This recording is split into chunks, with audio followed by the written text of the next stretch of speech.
Hello, greetings, and welcome to the Unofficial PopCap PopCast, a podcast about a couple of guys who used to work at a cool place called PopCap Games in the era of its gold. I'm Steve Notley. And I'm Isaac Aubry, and we want to put forward that this is an unofficial Popcast podcast. We don't represent EA or PopCap under EA or what PopCap is, like other than what it was way back when. And speaking of which, we've got someone from the way back when named Matthew Lee Johnston, who was to me known as the producer of all things console when PopCap first decided to start working on console games and really up their game there. Matt showed up and produced some of the greats, some of the big hits that came out at that time. And he's done so much more than that. Brilliant audio engineer, and was also there with us in all the ups and downs of that company as it was rising to a point where it could be bought out. So definitely a great character to bring into this conversation as we kind of pick over these things that happened 15 and 20 years ago and see what we think of them now, because everything looks a little different once you're this far out. And it's kind of fun to look at this stuff and try to glean some new just kind of ideas and perspectives out of it. So welcome, Matt. Thanks for joining us. Thanks, guys. So what a pleasure. What a wonderful opportunity. This is going to be so fun. I'm so excited. That's the idea. That's at least the idea. I remember interviewing you way back in the day for the Bjorn blog. I think because you were producing, I think it was Peggle Dual Shot.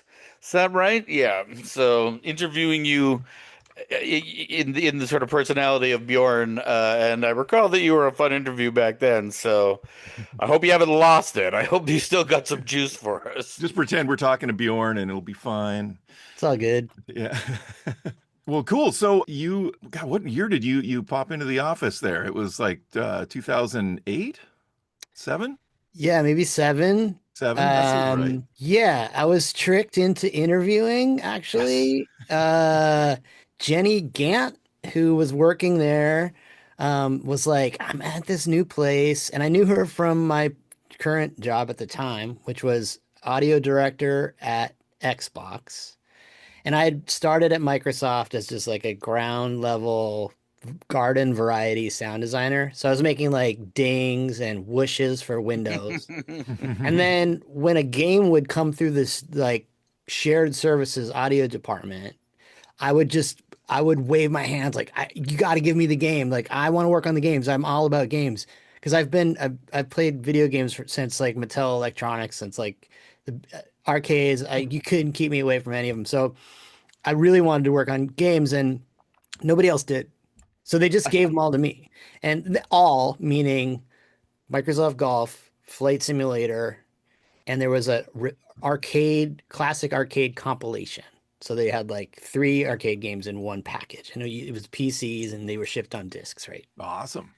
And so I was making dings and whooshes, and then when a game would come in, I would like make golf sounds, and I rode that train all the way to the launch of the first Xbox and Xbox Live Arcade and the beginning of game services and stuff like that. And then was kind of burnt out on audio. I got Before you burn out on audio, I gotta ask, Flight Simulator had audio? yeah. So like at the beginning, it just had like a folder of sounds for combustion engine aircraft and a folder of sounds for jet aircraft, engine aircraft, and it would just play the same sounds no matter whether you're in like a Learjet or a 737, the same jet sounds. Whether you're in a Cessna or like a B-52, it would just play the same combustion sounds. And then, so my idea that ended up becoming my big opportunity for like 4 or 5 years was like, you should have the different sounds for every aircraft. And this actually was something that I learned, a skill that I took with me to PopCap, was like being a bridge between the marketing team, the business team, the creative team, and the engineering team, and being able to sit in the middle as the hub and really like manage the needs of all stakeholder groups and understand what everybody needs out of it, and then try to feed all of those needs and just do everybody a service, and like really make everything great because the game needs to sell, it needs to be marketed, It needs to be great for players, you know. So I was doing that for my audio seat, and I really just wanted to try to do that same thing, but for the whole game. And so I left actually without having a job, and I was skateboarding and just kind of like trying to find my way through to my next thing. And Jenny was like, "Hey, you got to come check this place out. Come meet me at my new work." And so I met her there for lunch or whatever, and she's like, "Oh, yeah, I want you to meet Ed. He's great, you know." I was And going to ask you when so you met Ed. So this yeah, is yeah. awesome. So like So I'm assuming this is Ed Allard, right? yeah, Like, yeah. okay, we're connected the dots. I'm wearing like the equivalent of like Billabong surf shorts and a Slayer t-shirt. And I'm just like visiting Jenny, right? And I'm just like walking through, and she's like, "Oh, hey, meet Ed." So I sit down in Ed's office, and I'm just chatting with this guy Ed for like 20 minutes, you know. And then she's like, "Okay, let's go. Let me show you some other places." And she's just taking me around the office, and I'm just kind of sitting down in these chairs and just talking to people, you know. And then that was that, and we had lunch. I was like, "Man, that place is fucking cool, you know. Like, wow, this is amazing. Like, they make games." You know, it's like it seems like everybody's just having a good time. So then like a week later, Ed called me and was like, "Hey, are you looking for a gig?" You know, and I said, "Yeah." And so then they brought me in for the real interview. Yeah, and Awesome. So what were you hired in as? Like, what was the, I guess, title that you would have been hired in as? so Ed Allard, God bless him, took a risk on me, basically. Heard what I was saying, which was, "Hey, I can do this same job that I'm doing for audio, managing all these stakeholders' needs and actually like advocating for the experience, but also advocating for the creative team, but also advocating for the engineering team. And I can be this bridge, you know, I can do that for the whole game." And he heard that, and he gave me a shot at it. And they started me out on the stuff that nobody wanted to work on. So if you guys remember, there were like the Palm Pilot games. There were just like BlackBerry? What was it? feature phone. Yeah, I did Yeah. BlackBerry Whoa, stuff. whoa, whoa, wait, but I still haven't heard. I wanted the title. Like, what was the actual title? Producer. It was producer. Oh, okay. Yeah, which is a ridiculous title to give to somebody who's like basically just on the phone with the dudes in Ireland, you know, and like I'm basically like a tester that's giving a little bit more feedback or something. I mean, I don't know. That seems like a reasonable. I mean, like I'll say that from my experience, PopCap used terms like that sort of in weird different ways. Like not everybody who would have been called that would have necessarily been doing the same kinds of things on every game and whatever. And Yeah. of course, I didn't have any really experience outside of PopCap, so I wouldn't have known like how Microsoft defined what a producer was, say, as opposed to Microsoft how. really creates some hot seats out there for positions like that. So I can imagine the fact that you were in an environment where you probably had a lot of people just trying to connect with you all the time, and you were reaching out to them as real, like a lot of activity, I imagine. So I'm sure Ed already knew, like, okay, this guy has existed in that environment for enough Yeah. time to where he's Well, absolutely going to excel in this environment. well, and what you're describing does sound to me like what a producer does, which is, you're not writing code, you're not creating game assets, you're not like designing the games necessarily, though some of that does sort of bleed into the producer. But what you are is sort of facilitating, bringing together all the different people who are making the game, right? That's, you're like a producer in a for a movie, right? A producer isn't necessarily behind the camera or in front of the camera, but they are assembling the team and guiding the efforts and making sure everybody can function together. Yeah. And the thing that was different about it at PopCap, and I mean, fairly unique, I think, but also may have happened in other kind of small studios, is that the producer was technically and functionally the product owner. Mhm. So yes, I had to manage all those things. I had to do all those things you're talking about, but I was also held almost solely responsible for the success or the failure of the product. And And you did even do a little audio work on some of those, right? As yeah, well. So they sucked you back into it. They're like, "Cool, you're done with that." Oh wait, no, you're not. yeah, that was a bummer. So, uh, Well, like, so walk us through some of your like kind of give us a list of some of your biggest titles that you worked on, and then we kind of go back and like talk about some of the more interesting ones in more detail. But like, what's the high level? Like, I did this and this and this. Like okay, the three sort of most noteworthy projects that you produced. okay, Peggle and Peggle Knights. Like, so I basically my first real like producer job was shadowing Souk Beer on Peggle. And then I was the producer for Peggle Nights.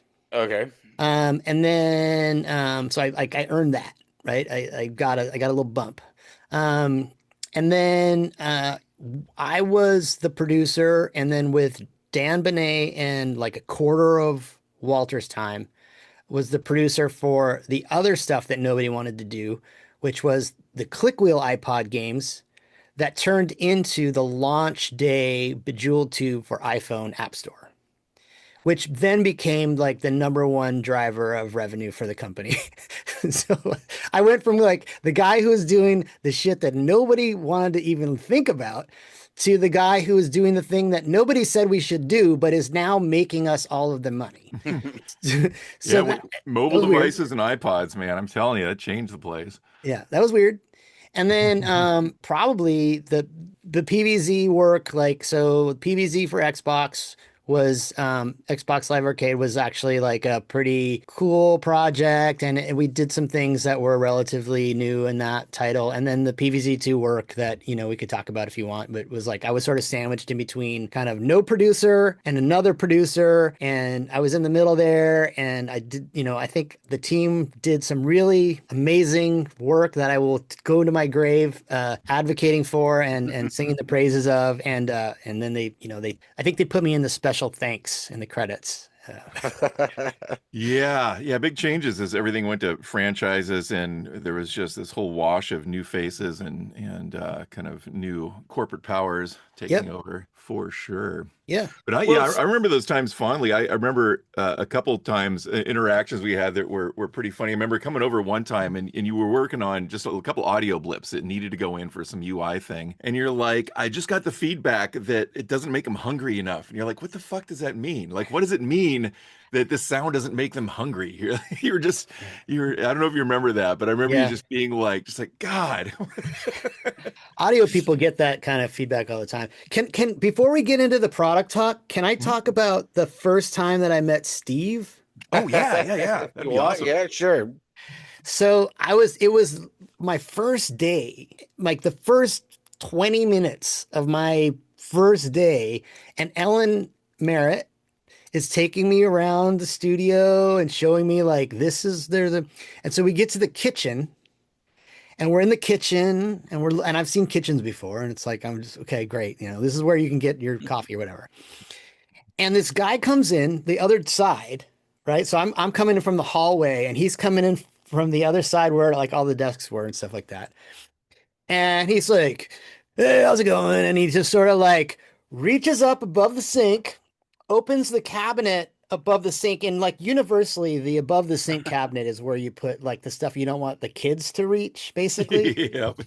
And he reaches up there and he pulls a handle of vodka out of the cabinet. I knew this was going to be good. I knew it. And he has a glass and he pours just like the vodka, and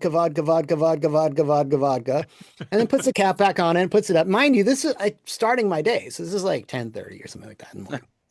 And then there's a little orange juice added. And then Ellen says, oh, hey, this is Steve. Steve Knott. I was like, me and Steve we're gonna get along, I think. Well, I mean, I guess it probably shouldn't surprise you to hear I don't remember that. Yeah. And so then Steve turns around and walks away. And then there's a thing of donuts sitting right there. And so I'm sitting there and I'm looking at the donuts or whatever. And I'm like, I'm going to hold off on donuts or whatever. And this new guy comes in and Ellen goes, oh, and this is Walter Wilson, you know, rest his soul. And she's like, he's an artist in the studio. And I'm like, hey, nice to meet you, Walter. And he's just kind of looking at me like, is he wearing a bathrobe? not yet, but not yet. Okay. But he was just like looking at me kind of like, okay, who's this guy, you know? And he looks at the donuts and he very purposefully pulls this jelly donut out of the box and walks away. Nice to meet you. And then walks away. So then we're sitting there, we're talking, and Ellen's going through all this stuff and we're just kind of discussing and stuff, whatever. And then all of a sudden, Walter comes back and he's like, don't eat the donuts. Don't eat the donuts. And he's like, there's something wrong with these donuts. My mouth is burning. He's like, they're poison. These are poison donuts, right? And he's freaking out. He's like fucking flipping out. And I'm just like, first day, poison donuts, vodka, like barely a screwdriver. And I'm just like, this is bananas. so then Walter's freaking out. He's freaking out and he's like talking out loud, like sort of figuring, what should I do? What should I do? What should I do? And Ellen's like, I gotta continue this tour. And so we walk through the hallway, and if you remember, there's like, the studio desks were over there. Sukbir's office was against the wall out of the window over there. And like, so we're kind of making our way over towards Sukbir, and there's just this whole commotion, right? And so Wally's like off somewhere, like in the bathroom, washing his mouth out or something like that. And Ben Lyon comes up and he's like, hey, okay, so what should I do? He's like, I put Chinese mustard in the jelly donut and Wally's freaking out. Should I'm now I'm kind of scared. Like, should I say it was me? Like he can be kind of like scary. And so now Ben's in over his skis on this. and Wally comes in and he's like flipping out or whatever. And I just say, hey, maybe you should go down to Top Pot, the donut shop, and just let them know. And I mean, let them know, and maybe you get some free donuts out of it or whatever. But I think they should know, They've got a bad batch of donuts. So I was actually part of the joke now, and so I earned Ben's respect. I earned Wally's ire a tiny bit. He did go down to Top Bot. They had no idea what he was talking about. He came back. Ben he so deserved that. He so deserved that. So yeah, Ben gave it up. He's like, man, I'm sorry. It's just Chinese mustard. It was just a prank or whatever. Wally was pissed for about a day.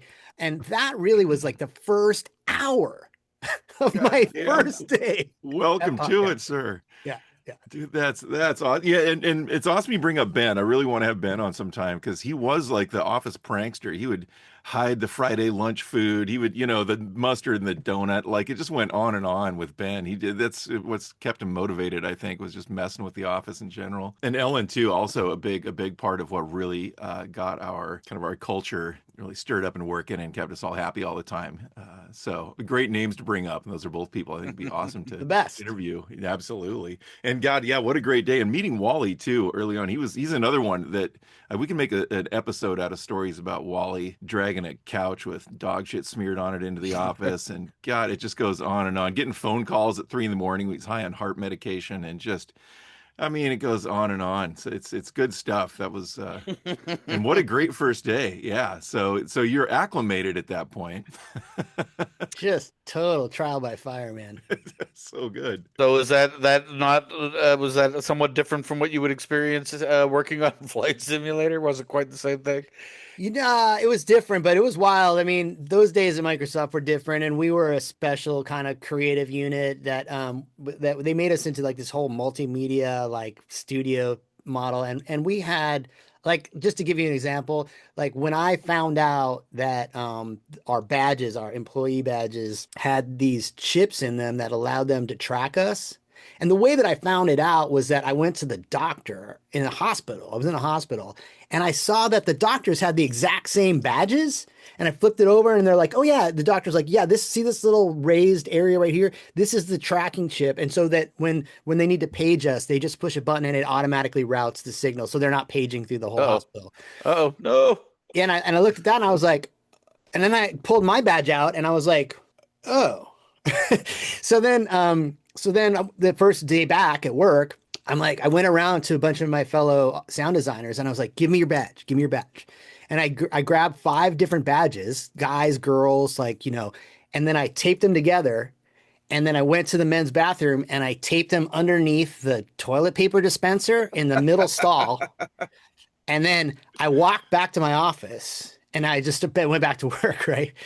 And then within like 30 minutes, the security guy, who I'm now pretty familiar with, by the way, is standing outside of my office door holding 5 badges in his hand. And he's just like, Holy shit. Matt, what's up? I was like, I don't know, it's just a test, man. Just the emergency GPS keycard system. This is Yeah, only he's a like, test. I'm trying to figure out why 5 people are in stall number 2 on the first floor, and like you're wasting my time. Man, that gives you a whole new take on the people you're working for at that Yeah. point. But my point is, it wasn't that different. Like, we Yeah, were doing yeah. stuff there too. Right. Yeah, Crazy. yeah. We were hiding chisels in the ceiling, Well, do you remember the Greg Canessa? Oh, of course. Yeah. So I ordered a thing online that I had to solder together, but it basically made an equivalent of like a fire smoke detector chirp, which, by the way, from a sound nerd standpoint, is entirely omnidirectional and incredibly hard to Yeah, localize. where does it come from? Totally. Yeah. I mean, we all know that because we're trying to Right. find. Yep. So it was on this little tiny board or whatever, and I put it when he wasn't in his office. I put it up above the ceiling tiles, and it would just randomly chirp. And the interval, I set the interval for like anywhere from like 45 minutes to like 4 hours. So it just and we could hear it from our office because we were 2 offices down. And it was there for days. Like, and I finally had to just give it up because he was starting to go loco. Like he could. Yeah. Oh, that's I great. have You to told him you admit didn't that just- if I had been the subject of that prank, I think, and then I had learned about it, I think I would have decided that I did not like you. Yeah. Like, Fair. Totally like, fair. Or at least I would have gone like, You I would've don't been pissed for a appreciate being week. driven insane in this manner. Totally I fair. now But what's you're missing? on, or at least like you would have been on notice from my point of view. Fair. But what's Like- missing here is like all of the things that Greg Canessa did before that point. But we can get into that in a different That's conversation. no, that exactly. There sometimes you gotta push back a little, and sometimes that pushback is a weird chirping noise in the ceiling that you can't figure out where it's coming from. So man, so much. That's awesome. Yeah, and it was a studio full of pranksters and people looking to make fun out of the day to day. Do you want to talk back to the products? You want to go back to the...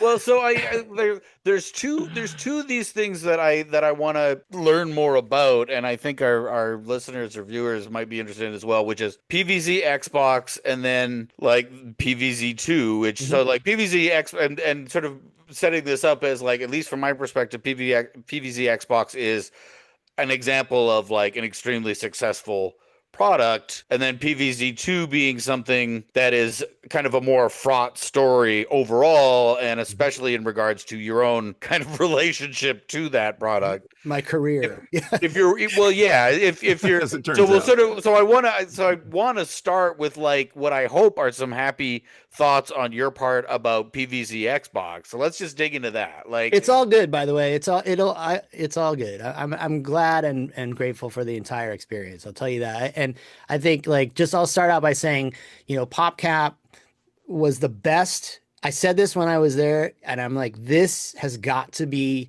the best game job in the industry, period. It just has to be. And that was proven to be true. And I still believe that even after everything that had happened. So I'm just I feel so privileged and grateful that I was able to work there at all. So let's just say that right up front. Sure. So, we can talk about shitty things, and we could talk about things that were non-optimal, but I think like it was awesome, all of it. So PvZ Xbox. So like this is, I kind of got this, not a reputation, but I think Ed just figured like Matt's kind of good at like pulling stuff from spinning and not wallowing into momentum. So he put me on this project before having that feeling. And it was Don Worster, Matt Smith, and what was Jake's last name? Van Wingham. Great engineer. Yeah. So like, and these guys were part of a studio that was acqui-hired by PopCap and brought in, kind of like Sprout. And so super talented, like incredibly wonderful dudes, like all 3 of them, just incredible. And like, almost like, just polar opposite. I mean, you can't have 3 polar opposites, but like if you could, this would be it. Like they were just totally different all three of them. So they sent me into basically this group of people who had been working together in like perfect unison for years and years and years and shipped their own games and been really successful on their own and really don't fucking need anybody telling them what to do or how to do it or anybody. They don't need anybody else. And I'm just jammed in there. Right. And I'm jammed in there because studio leadership's just a little bit concerned about the timeline. And So maybe give me like a bullet point of like, well, what is this? It's just like, okay, well, we have PvZ, the download, the PC version. So the job is just to get a version that can be put on real arcade, right? great question. So there is So the it's a work. port. That's the word I was trying to remember. It's like, Yep. what does it mean when a game is sort of taken from one platform to another? It's a port. There we go. Okay. So yeah, Yeah. like, so what's But the brief on the Xbox port? so the mandate from Ed Allard is we don't do ports. We do adaptations, right? And this is something that our team, which was being called FIST at the time, and it was an acronym, but I don't think we ever determined what it meant. We just liked that it was called FIST. We weren't allowed, we weren't supposed to aspire to merely port it over in unison. The goal was to make it really resonate and feel alive on the new platform and take advantage of the things that are great about that new platform. And because PopCap games had, I mean, up until that point, especially like the ability to run on basically the technology that runs on the refrigerator door, like they could go anywhere, but because they could go anywhere, you might have to do some extra stuff to really make it work on that platform. So Well, for me, I mean, the basic thing is like for an Xbox port adaptation is okay, well, you have to figure out how to do your controls, right? On a PC, you've got a mouse and a click, about button, and on Xbox, you've got a controller. So yeah, already you're dealing with the most fundamental aspect of a video game, which is how does the player interact with it? correct. And it's not obvious like right off the bat how you turn a mouse control into a controller control. So how did you guys tackle that? So that was super hard, and Matt Smith tackled it with aplomb. I mean, he killed that, but it was not easy. It took him forever, and it was a combination of some sort of rubber banding and kind of some synthesis and like filtering, and also just some interpolation, right? Like, are Because you just sort of going, well, our first version of this is going to be essentially I am using the analog stick to move a mouse analog around the screen as if I was using a mouse, or is it sort of like, well, no, when I'm playing Plants vs Zombies, I've got the seed bank above here that I'm clicking on and then like click drag, right? So it's like a whole different thing where it's like, okay, maybe here I'm hitting a button to activate the seed bank, and then I'm going back and forth with the D-pad and then ding, and then that's creating like a plant square, I guess, on the lawn that you could move around quickly, that kind of thing, right? yep, yep. And if I remember correctly, it was the shoulder buttons to cycle through the stuff at the top, the consumables, and then you're using the left stick to move a reticle around the grid. But like all those problems that you just listed were totally there. And then there was a whole bunch of other stuff. When you started to like actually use it and implement it, you're like, oh, wait, like it's not a good experience to go click, click, click, click, click, click, click, click, click. Or like it's too hard to target the one you want because of the way that it's like, it doesn't let you go diagonally. Or if it does let you go diagonally, like that's too hard. So like I mean, he worked insane hours just trying to get that together. Just to get it to feel as sort of intuitively smooth as Yeah, mousing over to something, clicking and dragging it into right. a spot. It's like that's actually kind of a complex operation when you're dealing with Yeah. a controller with a bunch of buttons and analog And sticks. there's just more latency in that system than there is when you're just touching the screen or even a mouse. But also, this is such a great question and a great example, Steve, because this is the difference between a port and an adaptation. So like if it was just a port, you would just basically like do a layer of translation between like the mouse clicker and a pointer, and you would just say good. But we did that. That's the starting point, and it was unplayable. right? So we had to adapt to this new platform and to like leaning back and sitting back. It's just a different feel and a different way to play the game. And so, Well, plus, and even just something as simple as the aspect ratio of the screen is not the same, right? right. Like I think the original game was 400 by 600 pixels, and so on Xbox it was a more like a 16 by 9 kind of thing. So it's like, all right, we've got a bunch of empty space we have to fill with art, right? Yep, yep. And we just need to call out too that there was a fundamental disagreement on the team. And I'm not going to say names, but somebody on the team was very passionate about the fact, and I totally get this, that we should not be messing with this game. So in terms of like, you could see an adaptation as like evolving the game to really land well on this new platform and to really resonate on this new platform, or you could easily characterize that extra work as you're just basically unnecessarily pissing on this like revered creation that everybody loves so much, and you really shouldn't be messing with it at all, right? So there's like a sort of a purist view, and then there's this sort of like, hey, let's take some license here to really make it great. And on every one of the projects, we landed somewhere in between. But somebody on the PvZ Xbox team was like really mad about the fact that we were doing anything extra to it. And they were also, feeling the pinch of the time crunch. They were also feeling the pinch of just the sheer amount of work that was left to do. I think they were tired of working on it. They had been working on it a bunch of themselves before I even joined. And that's why I was sort of referring to as like being sent in to kind of get things moving again. So that was there was a lot of tension in that room. They all sat in that room, and this was a huge mistake. I totally learned from this. And I didn't sit in there, right? Because I had other projects too. But like, so I was an outsider to them. Like they worked together for years now, and I'm sitting outside the room, and then I'm coming in with all of this like stuff that some of them don't really want to do or think is a good idea, and I'm the bridge, right? So I'm getting instructions from leadership and from all these business people. It's like, the Xbox team at Microsoft actually had a voice. So they're actually saying, they're giving us, feedback, but it's like they're the ones who make the editorial decisions about whether or not your game shows up in like the marketplace and stuff, right? And so if they say, hey, we're seeing in all of our portfolio games that don't have feature X just don't sell. So if you want your game to sell, you need to put feature X in there. Well, then that's something that leadership hears, and they're like, well, we absolutely need feature X.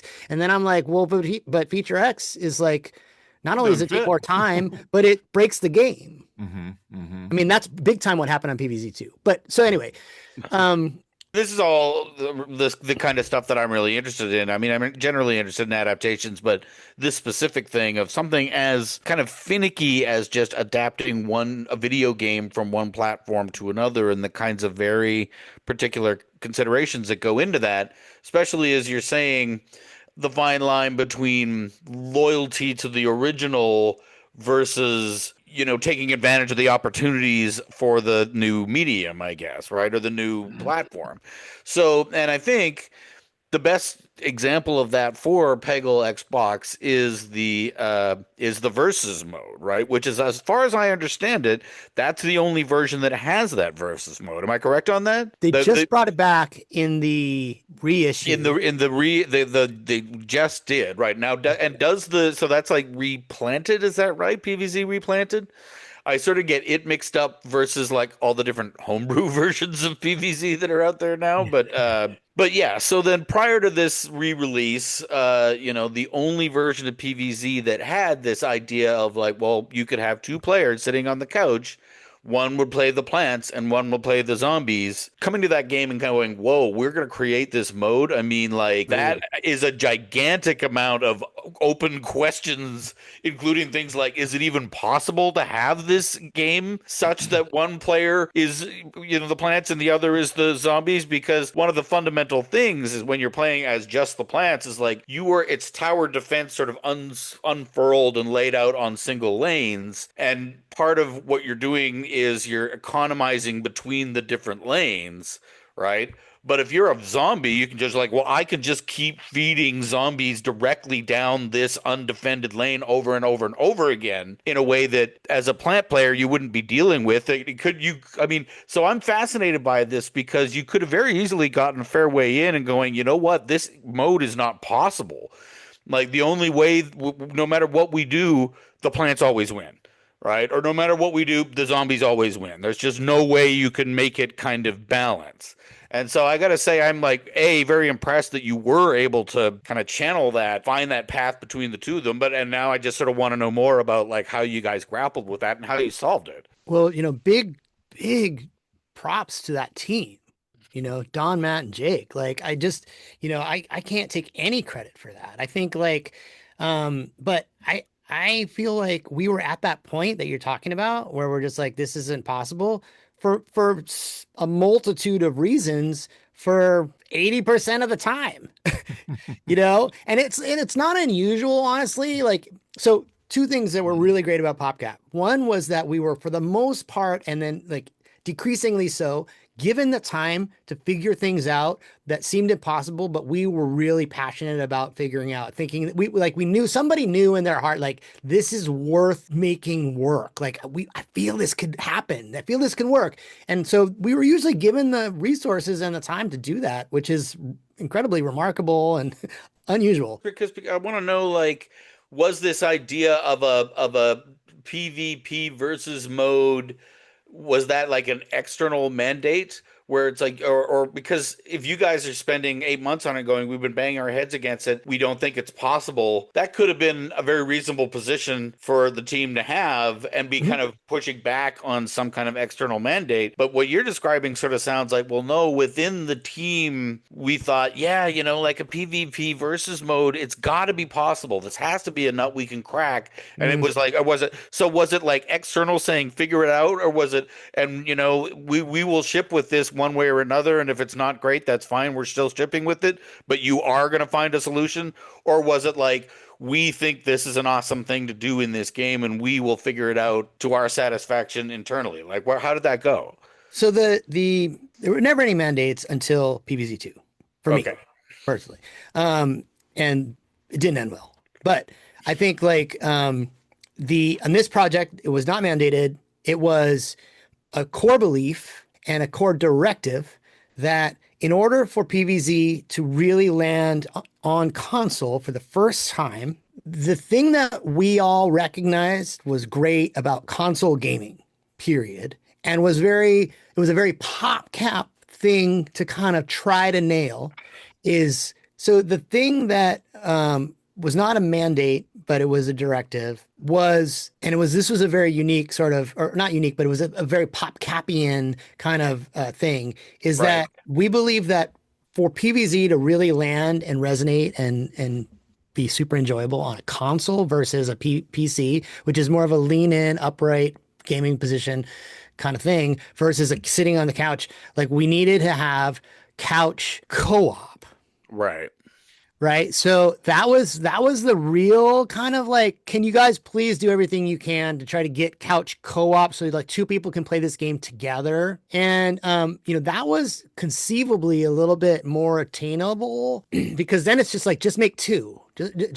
And so there really is just two, and two people can play the same game and you can kind of do it together, I mean, I think you could co-op, yeah. Or it's like one person's job is to plant the plants and the other person's job is to chase the sun and collect the sun. Yeah, right? yeah. And it's like way more fun to be one person than the other person, but whatever. And I think the scenario was like, well, you can let your kid play the easy part. And then, so that was really the primary objective. And then the multiplayer, I mean, I'm going to take a guess here and just because my memory is a little bit fuzzy, it was a long time ago, but I think it was just Matt was just like, hey, I think I can make this work. Like, I think I've discovered something here. Or it was Jake or Don or the three of them sitting in that room, just kind of like brainstorming or whatever. But I totally credit the team with that. Conceptual pieces were sort of there. I mean, like, because there's the iZombie mini game that was in the original. So at least you already have this concept of, okay, there's a mini game or maybe not a mini game, but another mode wherein the player is deciding on zombies and dropping them into lanes, right? And is looking at a plant defense and making decisions. And it kind of works out like a puzzle, I Mhm. guess, in a little bit more than like actual regular PvZ gameplay, which is a little bit more, I guess, ultimately real-time strategy as opposed to solving a puzzle, which is what your iZombie would be, right? I mean, you just be kind of going, okay, I have these sets of cardboard plants and I've got like this much brains to spend on these different zombies, so I just have to work out the proper order to drop the zombies in. But at least that mode already made sort of the idea of, okay, player puts a zombie down and gets it going, so the player is in a position of planting zombies Yeah. essentially, right, in Yeah. the same way as the player plants plants. So but yeah, it's such an orders of magnitude more difficult thing to try to figure out how to make it work so that the both of you guys could put, like, two people could be playing one plants and one zombies, Mhm. because it's that asymmetric gameplay, right? I mean, if they're just like, well, they're both team A and team B, and the only difference is that one's red and one's blue, there's an equivalence there, but that's just not the way it is with PvZ. Right. And anybody with an understanding of basic like game design theory or whatever looks at PvZ and instantly understands that it's like this incredibly interwoven mesh of perfectly hand balanced dependencies.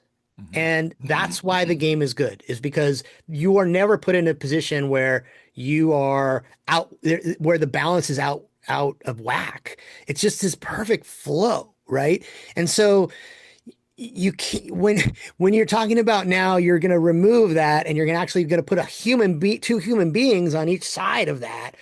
Now all bets are off. You fundamentally really like removed the one main foundational thing that's really great about the game, other than the art style and the sound. I mean, the game is just incredible, no matter how you look at it. But this sort of fundamental mechanism that's at the root of this game is now gone, and it's just, as we know, as people who understand and appreciate human beings have a way of just fucking things up, right? And so you put two humans in there, and now it's like, how do we keep this from descending into chaos and dysfunction like immediately? And it's a miracle that actually shipped and is I Well, actually think it pretty good.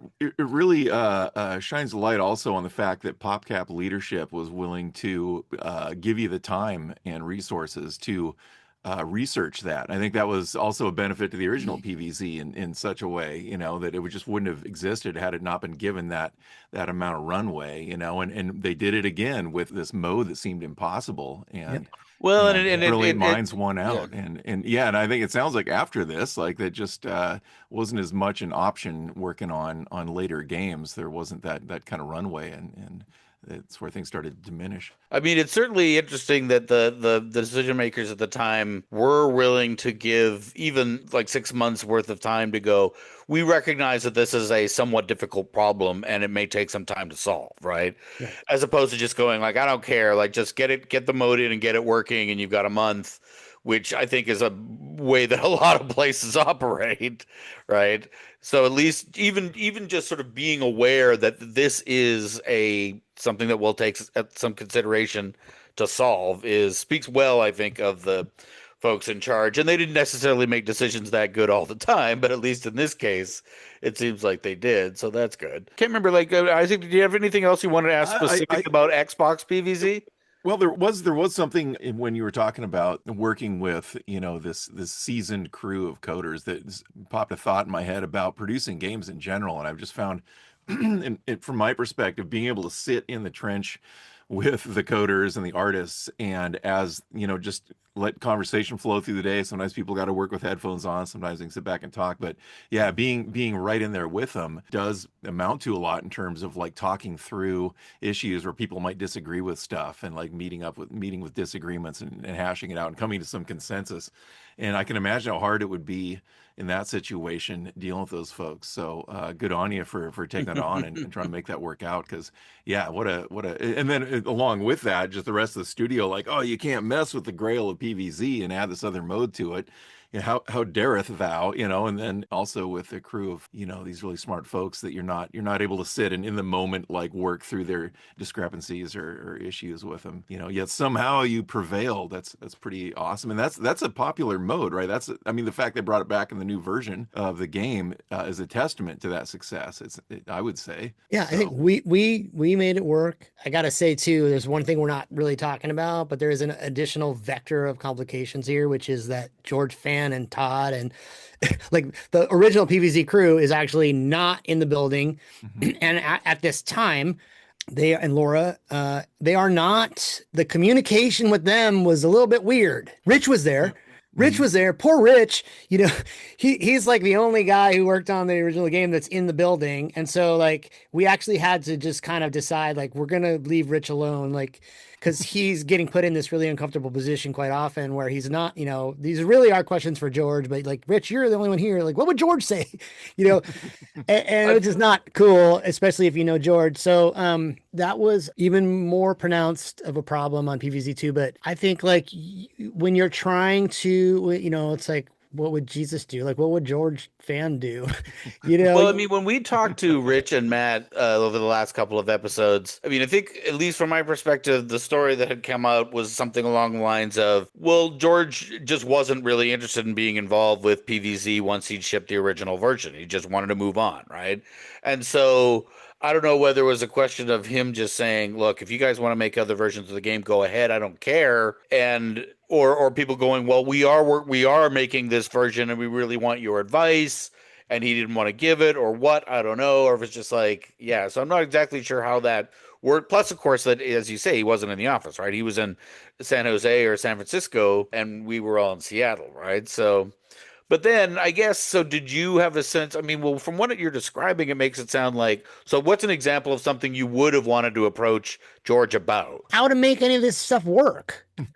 Like I didn't expect him to have like the full on insights on how to make the map to the gamepad controls, but I think like he could have been very insightful. And you know what, my memory of his interest in being involved is a little bit different than that. I feel like that was his blanket statement, was like, I don't want to be involved in anything else anymore. But then something would pop up, or we would hear about something through a secondhand or whatever, and then he would interject like this kind of like powerful voice would come in and say like, that's stupid or whatever, and Nice. then it's like, oh shit, well, nobody wants to bum out George. And I can imagine how difficult of a position that is for him too, so I'm not faulting him for that. I think the dynamic was broken. I think that there was some financial stuff in the way too. Like there was all kinds of stuff going on at that time. So anyway, I think it would have been nice to either have like full on like George saying, you guys can do whatever you want with this game. Like you have my blessing. That would have been good. Or these are the guardrails within which I will be Right. like this is how you should expect me to be working with you on this. That would be good too. The pillars of this design. Yeah. Yeah, or Right. like I think we would have loved to just have like regular reviews. Like, hey George, can we just like send you a build every 3 weeks, and then you can just write notes on your own schedule and send them back to us. And if we have any questions, like give us a chance to ask them. Like that would have probably been the perfect middle ground for that whole thing. Because I honestly didn't know, right, about like, well, how that particular project sort of moved on from the original PvZ, and I didn't know that that was sort of the way that that worked in as far as your relationship with George. That's a shame, but it's believable. Let's put it It's that way. I understandable. believe that it Yeah. worked I out mean, that way. both But perspectives. now, if possible, I'd like to sort of dig into like the some of the PvZ2 stuff, because like for me, PvZ2 is something that I have a lot of experience with, but way down the line, right? Like I was working on Peggle for years and years and years, so I just sort of knew that Plants vs Zombies was out and that we were working on PvZ2, and that was going through all sorts of crazy stuff was happening in PvZ2, produce, all, and then eventually it did come out. And I know like the for me the high level was like originally it was supposed to be premium, and then it got changed into premium, and it came out, and then I ended up landing on it something like 2 or 3 or maybe even 4 years later, once it had already sort of come out as what it eventually did come out as, which is, the premium game with like maybe every 6 months there'd be a big content update. And that's where I came in. It was like, okay, now I'm here working on these big content updates. So I'm designing plants and levels and zombies and blah blah blah. So I know quite a bit about PvZ2 once it is already way down the road, right? Like once they've gotten out of the mines of Moria, that's when I'd show up. But I want to know basically like how they got out of the Shire kind of thing.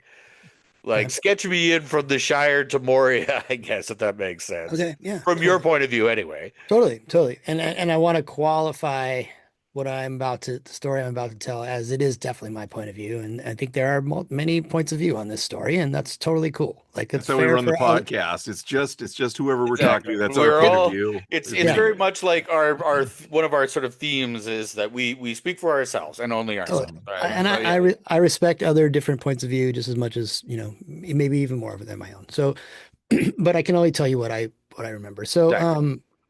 so I came off the PvZ Xbox project with the feeling that I'd never want to work on another PvZ game again. I'm like, now I'm George. So I'm not George, but I'm in George's spiritual lineage. I'm like, that was good. That was fun one time and one time only.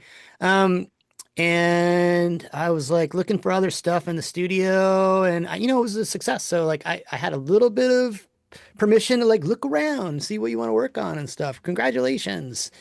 And also like the iPhone stuff was just a huge success, right? So like I'm riding pretty high, which, maybe there's another conversation which made me a target for some new people coming into the company at a certain point.